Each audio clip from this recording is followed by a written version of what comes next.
I've lived in Los Angeles for about 6 years now, and I've heard the same cliche from countless people. It's the city where anything can happen. Usually, I smile politely and keep my thoughts to myself, because in my life, well, almost nothing ever broke the routine I set so carefully for myself. My days were drawn in exact lines. I woke up at dawn, drove the same route to work at the same advertising agency, grabbed my coffee from the same corner cafe every single morning, ate a similar salad for lunch, and left the office around 7 in the evening. Then I'd head back to my quiet apartment, watch an episode, or 3, of whatever show was on my queue, and go to bed at a decent hour. I found comfort in routine. There was no risk in knowing exactly how each day would go. No heartbreak lurking in corners, no paralyzing surprises. I had convinced myself that stability was enough, that I didn't need the sort of unpredictability that people claimed LA was famous for. I lived in a city of possibility, but my own world was meticulously fenced in. And then, Hazel arrived. The first time I saw her was a Monday morning. The creative director was showing her around the open concept workspace, pointing out the desks of our top designers, the brainstorming lounge, the coffee station. I sat at my usual cubicle near a large window overlooking a sliver of the LA skyline, sipping my latte and poring over a series of product briefs. Out of the corner of my eye, I caught a glimpse of Hazel's silhouette. She wore a loose denim jacket, black jeans, and bright white sneakers. Her hair was a short, tousled mess of dark curls that looked effortlessly cool. Something about the way she walked, confident, unhurried, made me look up. Our gazes met for just a second. She gave me a smile, half lopsided and strangely intimate, like she already knew me. My heart twitched in a way I couldn't name, so I turned back to my computer screen, ignoring the faint flutter in my chest.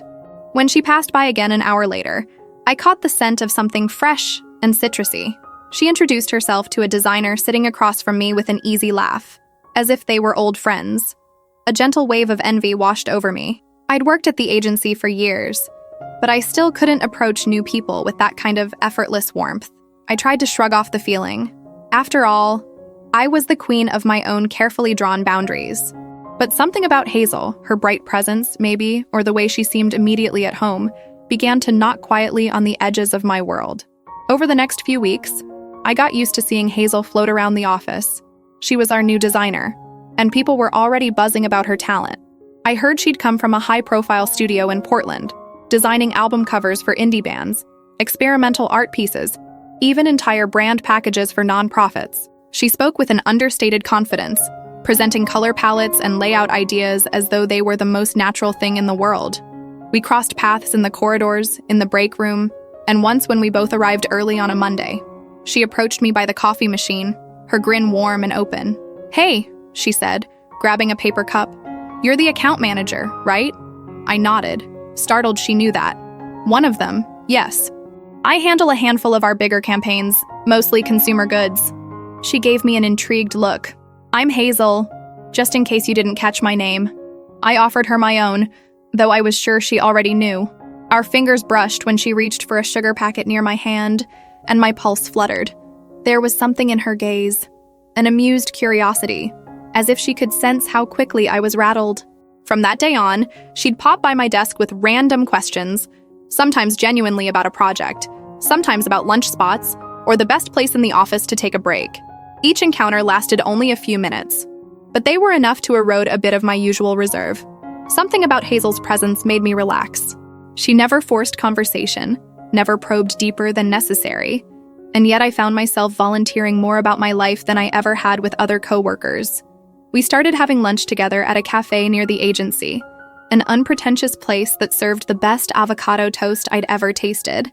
She'd chat about her creative inspirations, about her old life in Portland, about the way LA's constant sunshine sometimes overwhelmed her. I'd nod and laugh softly, sharing small anecdotes about my day-to-day routine. One day, she asked if I'd ever wanted to do something more. I blinked at her, not sure what she meant. More than just, she gestured at me in a general way. Your job, your daily grind. You're obviously good at what you do, but have you ever dreamed of, I don't know, traveling, writing a novel, starting a band? A ripple of discomfort moved through my chest. I toyed with my fork. I guess, as a kid, I dreamed of being an artist, but that's not really me anymore. Practical life took over. Hazel studied me with that half smile, the corners of her brown eyes crinkling. Maybe it's still in you somewhere, just waiting for a spark. I tried to brush off the comment. The last time I'd touched a paintbrush was probably freshman year of college, and it had been a feeble attempt at a landscape that ended in frustration. But a small part of me wondered, what if she was right? What if the version of me that used to dream never actually died? I tucked that thought away, burying it beneath deadlines and spreadsheets. Yet over the weeks, the lunches with Hazel continued, and the question lingered at the edges of my mind. One Friday night, I stayed late at the office, finishing a client presentation. Most of the staff had already gone home for the weekend. The overhead lights dimmed to save power. I barely noticed time passing until a slight movement caught my eye. Hazel stood at the edge of my cubicle, leaning against the partition, arms folded. "Burning the midnight oil?" she asked softly. I glanced at the clock on my desktop. It read 7:45 p.m. "I guess so. You too." She shrugged. "I had some design tweaks to finalize. You want to grab dinner?" Her casual invitation startled me, but she seemed so unruffled, so at ease. After a moment, I nodded. "Sure." We ended up at a small Italian restaurant I'd walked past 100 times but never tried. It was cozy inside, with red checkered tablecloths and wine bottles arranged on shelves. We found a corner table, and I let out a breath, aware of a hint of tension settling over us. This was different from our usual lunch routine. It was after hours, the lights were dimmed, and the place exuded a romantic vibe. Hazel scrolled through the menu, eventually suggesting we share a bottle of red. I hesitated. Work nights usually meant no alcohol for me, but I relented. By the time the waiter brought the wine, I realized how unusual this was. I was stepping out of my safe pattern to have dinner, in a distinctly date-like setting, with my new coworker. My heart fluttered in recognition of something I didn't want to name yet. We chatted about work, the latest design fiasco, an upcoming pitch. But then, Hazel leaned her elbows on the table, her expression turning serious. "Can I ask you something? And feel free to say no if it's too personal." I blinked, curiosity rising. "All right." She took a sip of wine, her gaze steady on my face. "Have you ever dated a woman?" A flush crawled up my neck. My mind spun, trying to discern if I'd misheard. Her question was direct, but somehow not aggressive or invasive, just curious. I mean, I have, sort of, a couple times in college, but nothing serious." Hazel nodded thoughtfully, as if this was exactly the answer she'd expected. "I was just wondering. Sometimes I get a vibe from you, but I wasn't sure." My cheeks burned. "What vibe?" She shrugged, an amused smile twitching at her lips. "That you might be open to something different than what your routine suggests." I squirmed in my seat. I'm not sure how to respond." She reached across the table, her fingers lightly grazing my hand. "You don't have to. I was just curious." My heart pounded a thunderous beat. In some corner of my mind, I realized this was an insane conversation to have, in the middle of a crowded restaurant, with a coworker I barely knew. But another part of me didn't want it to end. When the check came, I insisted on splitting it. As we stepped outside into the cool night air, Hazel turned to me, her face illuminated by the neon sign overhead. "Come with me," she said, voice so gentle I almost didn't catch it. My pulse skittered. "Where?" She gave me that lopsided smile. "To my place. I want to show you something." And just like that, my entire body went warm. 1,000 alarms should have gone off in my head, reminders about boundaries, about caution, about the tangled messes that can arise at work, but none of them came. Instead, I found myself nodding. "All right." We walked side by side to her car. My stomach was a sea of nerves, but beneath it all, a spark of excitement flickered. I'd never done something so spontaneous, so blatantly crossing lines I'd built for myself.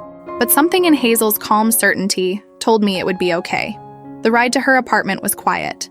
I stared at the passing streets, the glow of LA's nightlife reflecting off the windows. My mind churned with questions. Why am I doing this? Is this a date? Do I actually like her that way? Or is it just curiosity? But I couldn't bring myself to ask or answer. Hazel's presence beside me felt soothing, as if she understood my uncertainty without needing me to explain it. We arrived at a modest building in West Hollywood. Nothing extravagant, just a small complex with an iron gate. She found a parking spot, and we climbed a short flight of stairs to her unit on the second floor. As soon as we stepped inside, The difference between my tidy, overly curated apartment and her living space became strikingly clear. Her living room and kitchen were one open space, scattered with stacks of art books, half-finished sketches pinned to the walls, and mismatched furniture. The air smelled faintly of lavender. A warm glow came from a standing lamp near the couch. On the kitchen counter, I spotted a box of tea, an open bag of tortilla chips, and an empty coffee mug. It was chaos, but it felt like her. She led me past the living room to a short hallway, then opened a door on the left. "My bedroom's in here," she said, flipping on a light. My stomach did a little flip at the words. Inside, her bedroom was a continuation of that inviting chaos. A large bed took up most of the space, draped in a colorful quilt. Fairy lights hung around the windows, giving off a soft, golden glow. A guitar leaned against one corner, and a small stack of vinyl records rested on a wide windowsill. More sketches were pinned haphazardly on the walls, some half-finished portraits, some abstract designs. I hovered in the doorway, unsure. She looked back at me with an easy grin. "Come in," she said. "Don't be shy." My heart thudded as I stepped inside, letting the door click shut behind me. I half expected her to walk up and kiss me, or perhaps confess some hidden desire. But to my astonishment, she reached into her nightstand drawer and pulled out a small, rectangular object, a deck of playing cards. "Do you know how to play gin rummy?" she asked, holding it up. I blinked. "Gin rummy?" Her grin widened. "I love card games, and I want to show you a trick I learned from my grandfather. He used to be a bit of a card sharp." A rush of relief, confusion, and amusement swept through me. I almost laughed. She asked me to her bedroom in the middle of the night to play cards. After all the tension, the unspoken possibilities, I had no idea what to think, but I found myself nodding anyway. "I haven't played gin rummy since I was a kid." She patted the edge of her bed. "Sit, let's play a round." So I did. There, on her rumpled duvet, we played a quiet game of cards. She explained the rules again, dealing with a calm focus. I noticed the curves of her hands, the faint freckles on her wrist, the chipped black polish on her nails. Each detail enthralled me far more than the game itself. As we shuffled and laid out our cards, I felt an unexpected sense of intimacy. Something about the simple act of playing a card game in her bedroom, with the city lights glowing through the window, brought us closer than any bar or restaurant could. We sipped on the last of the wine she had in the fridge, and I found myself laughing more freely than I had in months. Hazel pointed out each time I made a strategic misstep, but not in a condescending way, more like she was teaching me. She showed me a couple of card flourishes her grandfather had taught her, twirling the deck with deft fingers. Sometimes I caught her watching me out of the corner of her eye, and my stomach fluttered. Eventually, she set down her cards, leaning back on one elbow. "You're good at this," she teased, "but you hold your cards too close to your chest, literally and figuratively." I snorted. "That's because I'm used to people reading my expressions. I like having my secrets." She studied me for a moment. "You seem like the type to keep a lot locked away." Heat rose to my cheeks. "Is it that obvious?" "A little," she said softly. Then she reached out to brush a stray lock of hair from my forehead. Her touch was light, leaving a trail of warmth behind. My heart tumbled in my chest. After a few rounds of cards, Hazel suggested we switch to a different game. "Strip poker," she joked with a mischievous grin, though I was pretty sure she was half serious. I gave her a playful shove, my cheeks burning, and insisted that normal poker was enough excitement for me. She relented easily, laughing as we dealt another hand. The tension that lingered between us ebbed and flowed, sometimes replaced by playful banter, sometimes humming like electricity in the quiet moments. Eventually, we reached a point in the night where the conversation turned softer, deeper. We'd put the cards aside. She lit a single lavender-scented candle, switched off the fairy lights, and we sat cross-legged on the bed, sipping tea now instead of wine. "So," she asked, voice hushed in the dim glow, "why do you keep people at arm's length? I see it in the office. You're polite, but distant. You open up a bit at lunch, but there's always this wall around you." My stomach clenched. "You don't mince words, do you?" She shrugged. "Life's short. I'd rather be direct." I stared down at my mug, the steam curling upward. It's not that I don't like people.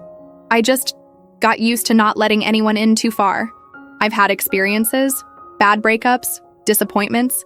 I realized it's easier not to risk so much. She reached out, gently placing her hand on mine. The contact sent a small jolt of warmth along my skin. And is that actually easier? I thought about it, my throat tight. Maybe not. We sat there, the candlelight flickering over her face. Hazel's gaze felt like it could see everything inside me. She didn't push further, though. Instead, she spoke quietly about her own fears, leaving Portland after a bad split, feeling like she'd never fit the mold of a good daughter or a stable partner. She told me how her grandfather taught her card tricks, because it was their secret language, their way of bonding when the rest of the world felt too harsh. There's something about trusting someone with your illusions, she said, twirling a card between her fingers, and then letting them see behind the trick. That moment when the magic is revealed, but they still think it's wonderful. I let her words settle. Something about them resonated deeply. Maybe letting someone see behind the trick was the real magic in any relationship. I was so used to performing my routine, so used to hiding vulnerabilities behind a crisp professional exterior, that I had forgotten what it felt like to share, truly share, myself. Before I could respond, Hazel's hand slid into mine, her fingers weaving through my own. The gesture felt intimate, more intimate than any kiss I'd had in years. My breath caught. "Is this okay?" she whispered, her voice thick with uncertainty. I managed a nod, my heart hammering. Yes. The space between us seemed to collapse. She leaned in, her lips hovering inches from mine. I could smell the faint lavender and the traces of her shampoo. My mind spun, half screaming that this was too fast, too risky, too unexpected, but another part of me felt a surge of longing so intense it nearly brought tears to my eyes. She paused, giving me a chance to pull away. Instead, I let my eyes flutter shut and close the distance, pressing my lips to hers in a gentle, tentative kiss. The moment felt both surreal and achingly real. Her mouth was soft, and her hand clung to mine, as if anchoring the both of us in this unfamiliar territory. We moved slowly, almost shyly, exploring the edges of this new connection. A quiet moan escaped her throat, making my skin tingle with awareness. When we finally drew back, breathless, she kept her forehead against mine. My eyes remained closed, and for a moment, everything else faded. My cautious nature, my fear of heartbreak, my rigid routines, they all dissolved into the hush of that candlelit room, replaced by the warmth of her body near mine. We didn't speak for a while after that kiss. We simply sat there, hands intertwined, breathing in the newness of it all. The hush of the apartment, the distant hum of the city outside, the faint crackle of the candle, it felt like we were in a private world. At some point, Hazel let out a soft laugh, her breath whispering across my cheek. "I was not expecting this when I asked you to come here." I pulled back slightly, smiling. "Really? Because I'm not sure I believe that." She gave me a playful nudge. "Well, maybe a little part of me was hoping." Her expression sobered. "I don't want to scare you off. I know this is probably complicated." A swirl of affection and anxiety coiled in my chest. I didn't want to think about the office, about rumors, about the precariousness of mixing romance and work. All I wanted was to stay in that softly lit bedroom, wrapped in the sense of safety she emanated. I glanced away, biting my lower lip. "It is complicated, but I don't want to run." She leaned in, kissing my cheek gently. "Good." The next few hours blurred into something dreamlike. We talked in hushed tones, lying side by side on the bed, our legs tangled over the rumpled quilt. She told me about the first time she realized she liked girls, how she'd had a crush on her college roommate and spent months denying it to herself. I confessed that I'd dabbled in fleeting connections, small flings in college, but never anything meaningful. The vulnerability felt terrifying and exhilarating, as if I were balancing on a ledge but no longer afraid of falling.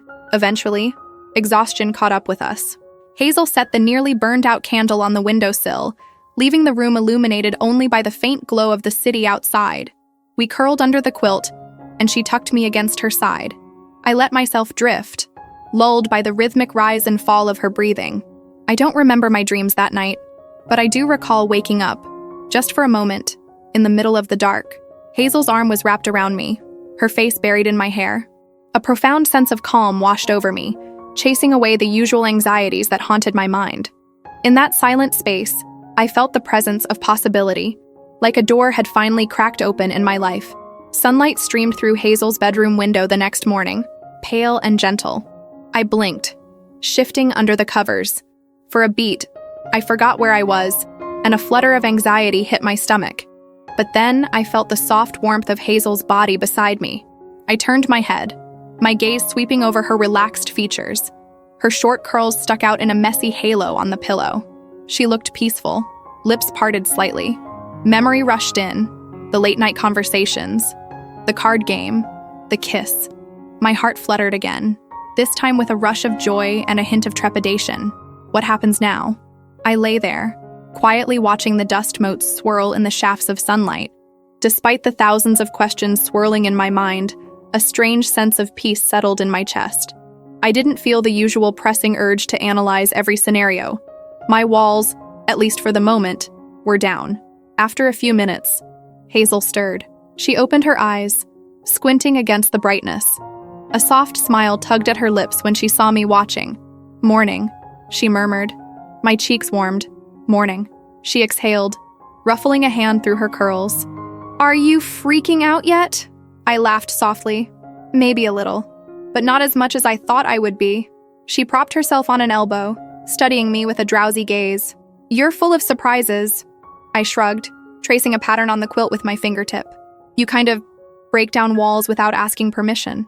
Her laugh was warm, low. I've been told that before.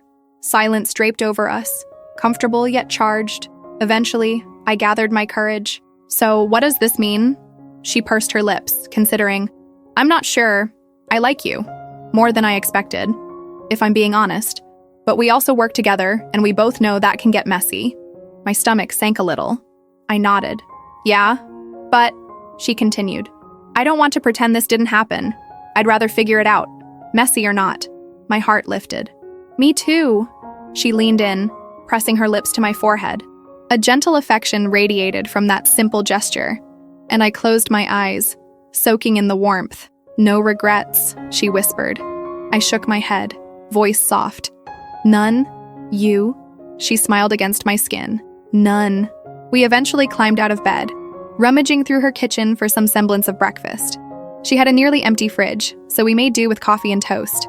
The atmosphere felt almost domestic, her messing with the coffee maker while I searched for plates, both of us in rumpled clothes, hair unkempt from sleep. It was simultaneously surreal and comforting.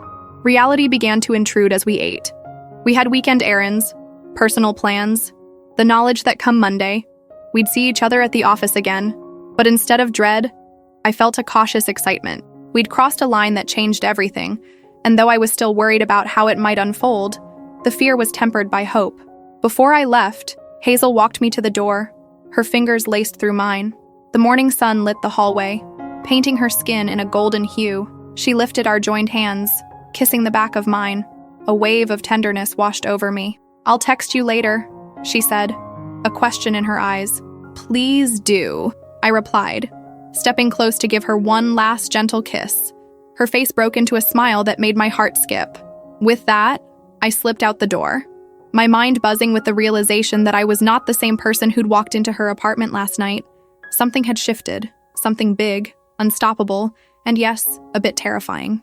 But as I made my way down the stairs, stepping into the bright LA day, I knew with a quiet certainty that I wouldn't trade this feeling for anything. The weekend passed in a blur of half-hearted errands and an undercurrent of giddy anticipation. Hazel texted me a few times, nothing monumental, just checking in, sharing a random photo of her messy desk, or complaining about a neighbor's noisy dog. Each notification sent a little jolt of warmth through me. Monday morning arrived, and I found myself dressing with more care than usual, though I wasn't entirely sure why. Maybe a small part of me wanted to show Hazel I could be confident too. Or maybe I was just excited to see her. I arrived at the agency early, feeling that flutter of nervous energy that I typically reserved for big client presentations. When Hazel strolled in around 9, my heart thumped. She met my eyes from across the open workspace, and we exchanged a small, secret smile.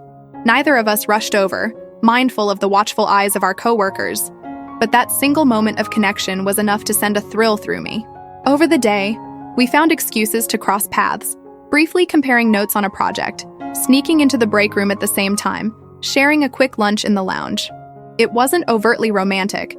We kept the conversation casual, but each time our gazes locked, I felt that quiet hum of understanding, and so it went.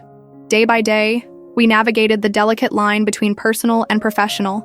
We texted outside of work, met up for dinner on Tuesday, discovered a mutual love for obscure indie films on Thursday, and spent part of Saturday wandering a local art market.